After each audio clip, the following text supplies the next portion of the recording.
Hello my sweeties and welcome back to my channel.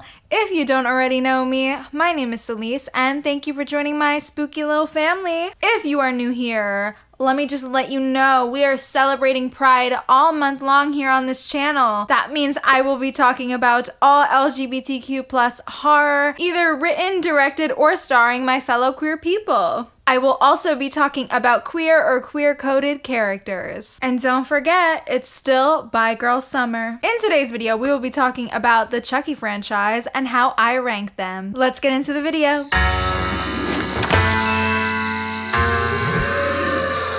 Child's Play is a film series written by Don Mancini spanning 7 movies that followed Chucky, the soul of serial killer Charles Lee Ray, as he possesses different good guy dolls. The series was conceived as a commentary on consumerism in the 1980s and the effects of marketing on children. Mancini drew inspiration from Cabbage Patch Kids, Trilogy of Terror, Poltergeist, the character of Freddy Krueger, and the Twilight Zone episode Living Doll. And now at number 7, my least favorite in the franchise is going to be Child's Play 3. Child's Play 3 follows Chucky as he returns to get his revenge against Andy, the young boy who defeated him, now a teenager living in a military academy. This film does absolutely nothing for me. Quite honestly, I find it incredibly boring.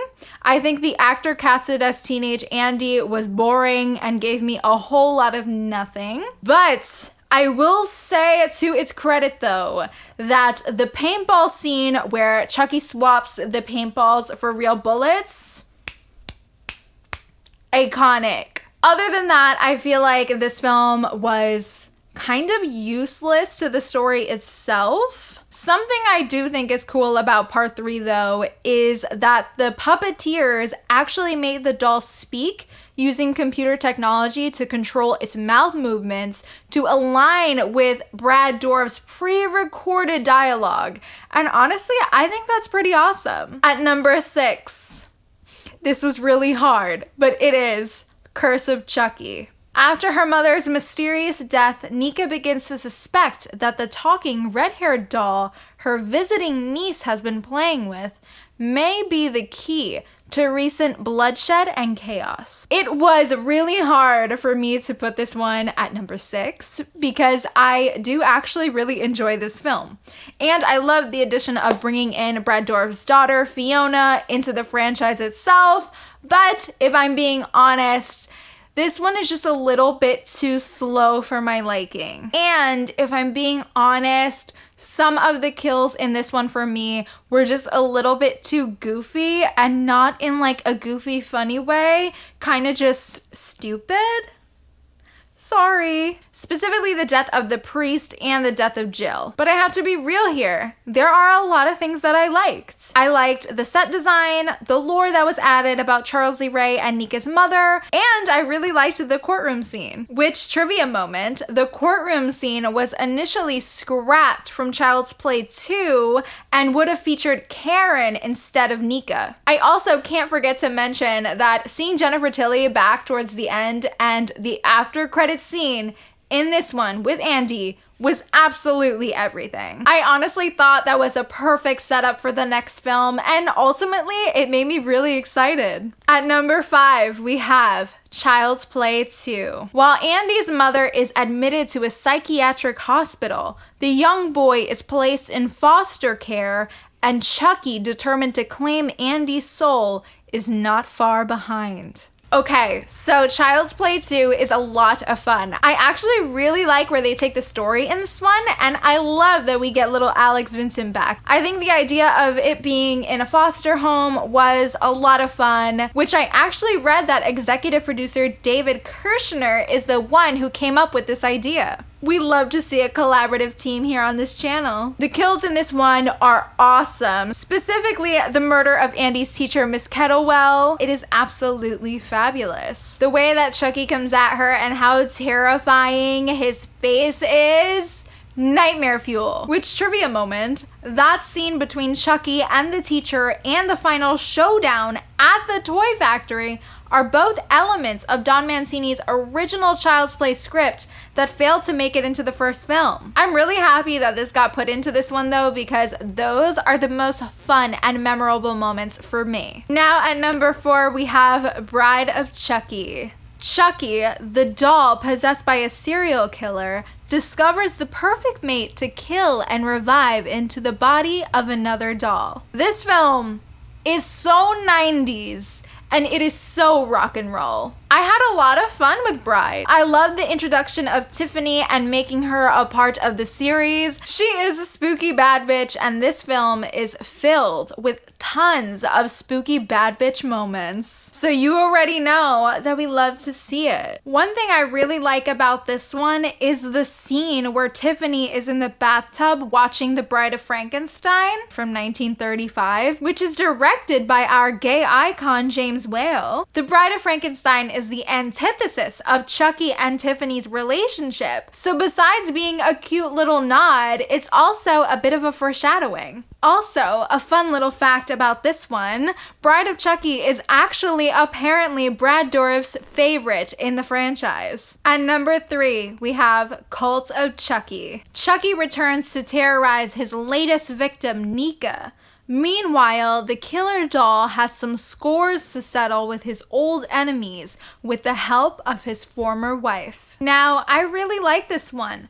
Despite it having some acting moments from other random characters in the hospital that weren't really up to par with how great the main cast and Fiona are, it's still a fun time. I really enjoyed the concept of multiple Chuckies. Don Mancini stated that since Child's Play 3, he had always wanted to introduce the concept of multiple Chuckies, but he was unable to do so due to budget constraints. And now, 26 years later, he finally got to do it. I am also obsessed with Chucky taking over Nika, because when I tell you guys that I was over the moon to see Fiona Dourif embody her father's character like that, I was flipping out. Her body language and her laugh, she was absolutely magnificent. She looked so much like him in the long coat and scarf when she walked out to Tiffany. The red heels were also a nice touch. Also, you guys know, since it's Bi Girl Summer,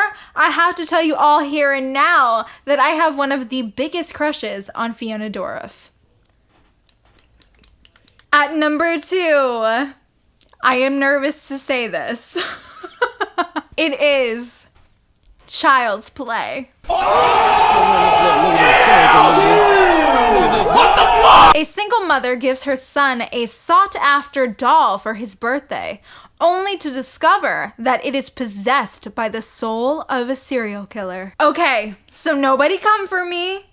I know, I have been saying for years, and I've said all over the internet, that Child's Play is my favorite one in the franchise. But I think now, with this recent rewatch of the entire series and where I'm at this point in my taste of films, it has changed. This film to me is still absolutely perfect in terms of storytelling and scares. Mancini decided to center the script around a child with a single mother and no father figure due to his troubled relationship with his own father and his experiences of alienation as a gay man. Initial drafts of the scripts handled Andy's home life very differently though, exploring themes of suppressed anger and even making the story a whodunit where the audience wouldn't have known if the killer was Chucky or Andy. These ideas were later revoked by John LaFia, and the character of Charles Lee Ray was born. There were also a lot of great shots and awesome kills, Maggie's being my favorite. The only reason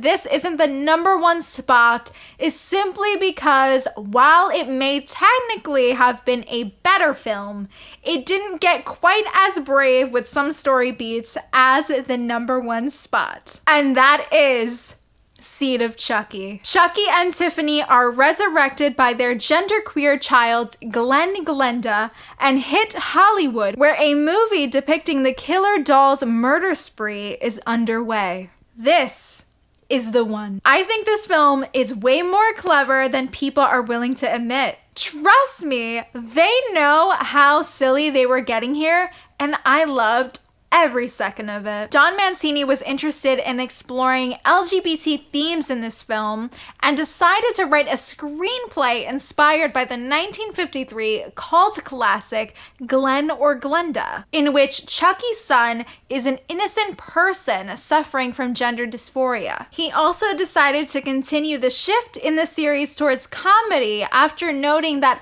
horror villains like Michael, Freddy, and Jason became less scary as they became more familiar with audiences. I kind of love that. Universal Pictures, which produced the previous 3 films and were expecting a more conventional slasher film with the son being a murderous villain, actually rejected the script, stating, "This is too gay." Not a cute look on y'all, because this film is absolutely iconic. And I don't know about you guys, because I can only say my opinion, but Glenn Glenda is an angel whom I love dearly. And to make a character like this was so ahead of its time, and this character means a lot to many fans just for that reason. Honestly, it makes me laugh that both Chucky and Tiffany, 2 murderous psychopaths, can accept their child being a serial killer, but it is hard for them to accept Glenn Glenda being genderqueer. I also have to say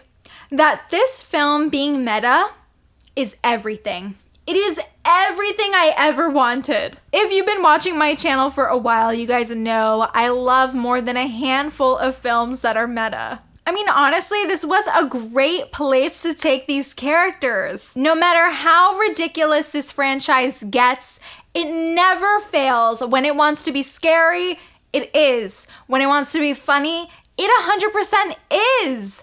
And that is why we stan Don Mancini and the whole entire cast of the Chucky franchise. All right, you guys, that is it for today's video. Thank you so much for watching. Don't forget to like and subscribe, as it really helps me a lot. And be sure to click that little notification bell to be up to date every single time I upload. And let me know in the comments, how do you rank the Chucky franchise? Which one is your favorite? I love to talk about it. Thanks so much for watching, and I will see you guys in the next one. Bye.